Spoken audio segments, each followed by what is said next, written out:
ജീവിതത്തിൽ ഒരിക്കലെങ്കിലും Panama canal എന്ന് നമ്മൾ കേട്ടിട്ടുണ്ടാകും. യഥാർത്ഥത്തിൽ ലോകത്തിലെ ഏറ്റവും വലിയ എഞ്ചിനീയറിംഗ് വിസ്മയമാണ് പനാമ കനാൽ.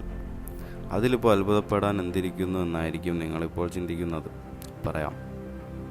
അറ്റ്ലാന്റിക് സമുദ്രത്തിൽ നിന്നും പസഫിക് സമുദ്രത്തിലേക്കും അതുപോലെ തന്നെ തിരിച്ചും സഞ്ചരിക്കാൻ കപ്പലുകൾ തിരഞ്ഞെടുക്കുന്ന ഏറ്റവും വലിയ കുറുക്കുവഴിയാണ് പനാമ കനാൽ.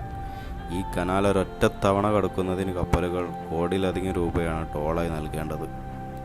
എന്നിട്ടും പ്രതിവർഷം 15,000-ഓളം കപ്പലുകളാണ് പനാമ കനാൽ വഴി കടന്നു പോകുന്നത്.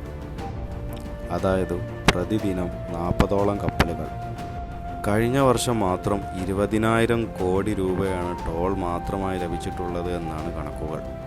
യഥാർത്ഥത്തിൽ എന്താണ് പനാമ കനാൽ എന്നും എന്തിനാണ് കപ്പലുകൾ അവിടെ ഇത്ര പണം നൽകുന്നത് എന്നൊക്കെയാണ് നമ്മൾ ഈ വീഡിയോയിലൂടെ കാണാൻ പോകുന്നത്. സമയം കളയാതെ നമുക്ക് വീഡിയോയിലേക്ക് കടക്കാം. ഇന്ന് ലോകത്തിലെ ചരക്കു ഗതാഗതത്തിൻ്റെ 80% നടക്കുന്നത് സമുദ്രമാർഗമാണ്. മറ്റു മാർഗങ്ങളെക്കാൾ ചെലവ് വളരെ കുറവാണ് എന്നതാണ് ഇതിൻ്റെ പ്രധാന കാരണം. ദീർഘദൂരത്തേക്ക് വലിയ ചരക്കുകൾ വഹിക്കാൻ കപ്പലുകൾക്ക് മാത്രമേ കഴിയൂ. നാം ഉപയോഗിക്കുന്ന പെട്രോളും ഇലക്ട്രോണിക്സും ഉൾപ്പെടെയുള്ള മിക്ക ഉൽപ്പന്നങ്ങളും കപ്പൽ മാർഗമാണ് എത്തുന്നത്. ഇവിടെയാണ് പനാമ കനാലിൻ്റെ റോൾ കടന്നു വരുന്നത്. അറ്റ്ലാന്റിക് സമുദ്രത്തിൽ നിന്നും പസഫിക് സമുദ്രത്തിലേക്കും അതുപോലെ തിരിച്ചും കടക്കാനുള്ള ഏറ്റവും എളുപ്പമാർഗം അതാണ് പനാമ കനാൽ. പനാമ കനാൽ നിർമ്മിക്കപ്പെടുന്നതിന് മുന്നേ കപ്പലുകൾക്ക് സൗത്ത് അമേരിക്ക ചുറ്റി മാത്രമേ ഇത് സാധ്യമായിരുന്നുള്ളൂ.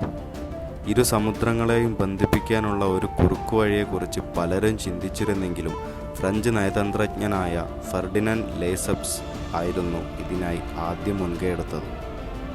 സൂയിസ് കനാൽ എന്ന് നിങ്ങൾ കേട്ടിട്ടുണ്ടായിരിക്കുമല്ലോ.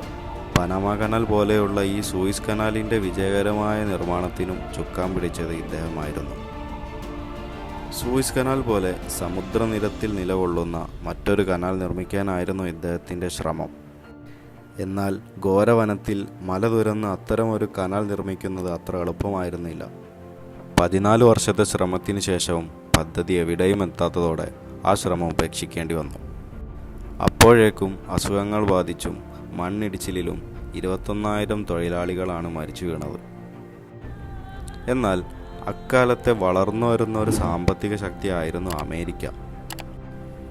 തങ്ങളുടെ കിഴക്കും പടിഞ്ഞാറും തീരങ്ങൾക്കിടയിലുള്ള കപ്പൽ ഗതാഗതം സുഗമമാക്കിയാൽ വളർച്ചയ്ക്ക് ഇത് ആക്കം കൂട്ടുമെന്ന് അവർ തിരിച്ചറിഞ്ഞു.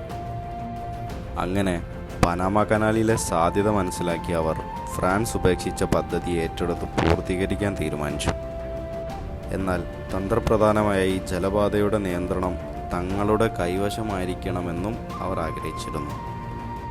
അതുവരെ കൊളംബിയയുടെ ഭാഗമായ പനാമയെ ഒരു സൈനിക നീക്കത്തിലൂടെ സ്വതന്ത്ര രാഷ്ട്രമാക്കിക്കൊണ്ടാണ് അമേരിക്ക ഇത് സാധ്യമാക്കിയത്. തുടർന്ന് 1904 അമേരിക്ക കനാൽ നിർമ്മാണം പുനരാരംഭിച്ചു. എന്നാൽ സമുദ്രനിരപ്പിലുള്ള ജലപാത നിർമ്മിക്കുക അസാധ്യമാണെന്ന് അമേരിക്കൻ എഞ്ചിനീയർമാർ തിരിച്ചറിഞ്ഞു. പകരം വളരെ സമൃദ്ധമായ മറ്റൊരു പദ്ധതിയാണ് അവർ നടപ്പിലാക്കിയത്. പ്രദേശത്തുകൂടി ഒഴുകിയിരുന്ന നദിക്ക് ഡാം കെട്ടി ജലനിരപ്പ് ഉയർത്തുകയായിരുന്നു അവർ കണ്ടെത്തിയ ഉപാധി. സമുദ്രനിരപ്പിൽ നിന്നും 25 മീറ്റർ ഉയരത്തിലുള്ള ഈ ജലാശയത്തിലേക്ക് കപ്പലുകൾ ഉയർത്താനായി പ്രത്യേക ലോക്കുകളും അവർ നിർമ്മിച്ചു. അറ്റ്ലാന്റിക് സമുദ്രത്തിൽ നിന്നും കനാലിലേക്ക് പ്രവേശിക്കുന്ന ഒരു കപ്പൽ 3 ലോക്ക് ചേംബറുകളുടെ സഹായത്തോടെയാണ് കൃത്രിമ തടാകത്തിലേക്ക് ഉയർത്തപ്പെടുന്നത്. തടാകത്തിലൂടെ മറുവശത്തെത്തുന്ന കപ്പലിനെ മറ്റു 2 ലോക്കുകളുടെ സഹായത്തോടെ തിരിച്ച് സമുദ്രനിരപ്പിലേക്ക് എത്തിക്കുകയും ചെയ്യുന്നു. 82 നീളമുള്ള കനാൽ കടക്കാനായി കപ്പലുകൾക്ക് വെറും 10 മണിക്കൂർ മാത്രം മതി. കനാലുകളിലൂടെ അല്ലെങ്കിൽ കപ്പലുകൾക്ക് ശരാശരി 15 ദിവസമെങ്കിലും അധികം വേണ്ടിവരും.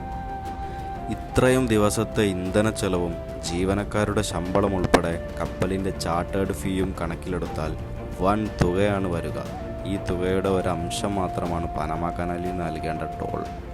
ചരക്കു ഗതാഗതത്തിന് ചിലവ് കുറയ്ക്കാനാവുമെന്നതിനാൽ ഷിപ്പിംഗ് കമ്പനികൾ കഴിവതും ഈ പാതയാണ് തിരഞ്ഞെടുക്കുക.